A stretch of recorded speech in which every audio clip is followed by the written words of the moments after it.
Alright, so I'm back from the hospital. We're at Pennsylvania Hospital today, which is part of one of the University of Pennsylvania hospitals.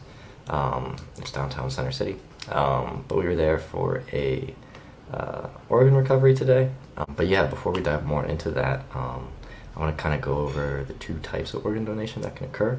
There's brain death donation and cardiac death donation. Donation after cardiac death occurs after the family has decided to withdraw all life-sustaining measures. So basically what happens, the patient is taken down to the operating room. Typically they're on a vent, so they'll be extubated. And then their cardiac status is maintained as their body. Once they're in the OR, they're extubated. And then their cardiac activity and circulation will decrease progressively until they are pronounced dead, at which point there's a 5-minute time in between the time of death and when the recovery begins. One other thing that I guess you could consider more unique about donation after cardiac death is that the family of the donor is able to come into the operating room and be with them in their final moments. That's totally up to the family, of course. It's not something that's forced upon them or pressured, but it's just an opportunity for them to be with their loved one in their final moments after they undergo the process of organ donation.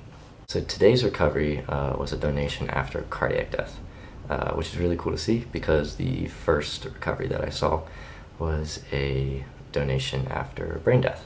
And so they're a little bit different in the fact that during a brain death recovery, the patient is still on the ventilator. There's an anesthesiologist who's monitoring them the whole time, and then the surgical team's recovering. It's also important to note that once someone has been declared brain dead, they are also pronounced dead. Brain death and death are synonymous with one another. So during a brain death recovery, the patient is still breathing, their heart is still beating, and there's an anesthesiologist who's monitoring them the entire time while the surgical team does the recovery. The person is dead because they've been pronounced brain dead. Whereas with cardiac death donation, the person, like I said, is extubated, and there's a 90-minute window between the time that they're extubated and the time that the organ recovery can begin. If the person does die within those 90 minutes, the surgical team will go ahead and recover. If not, organ recovery is no longer viable. The case I saw today was a donation after cardiac death, which was cool to see because the previous donation that I saw was a donation after brain death. So it was a little bit different. It was much faster paced for sure, just because the body is no longer circulating blood and oxygen throughout the body. And so that means the different organs that might be recovered will not be oxygenated and will have what's called more warm ischemic time, which is basically time that allows for blood clots to form.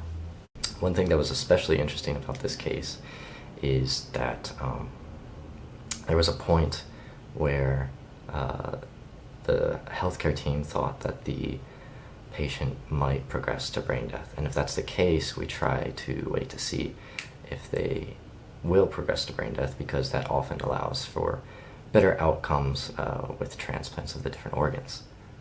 However, after a secondary neurological exam, healthcare team determined the patient was not going to progress to brain death in the time that was allotted. Another thing that's unique about donations after cardiac death is that a lot of it is dictated by the family.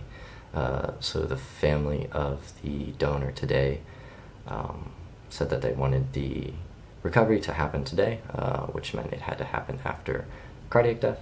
And so because the patient didn't progress to brain death through that time, the recovery was done this afternoon. So for this recovery, the kidneys were recovered for transplant, as well as the heart, but just for heart valves, not for a heart transplant. There's a bit of a difference there. some other organs were recovered for research, but that was all for this recovery. And honestly, as I'm getting to see more and more cases, it really is just a truly incredible thing to witness.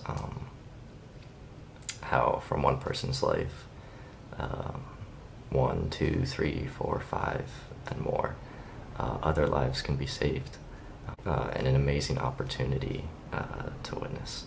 It really has opened my eyes to the beauty of transplant and all that can provide for others. But yeah, today was a really good one for sure. Definitely one of my favorites so far.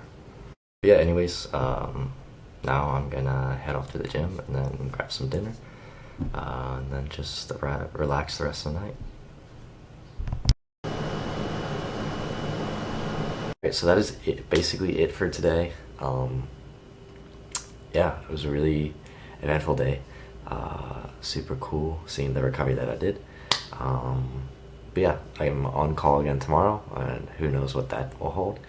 But I'm excited to see. Thank you guys so much for watching this video.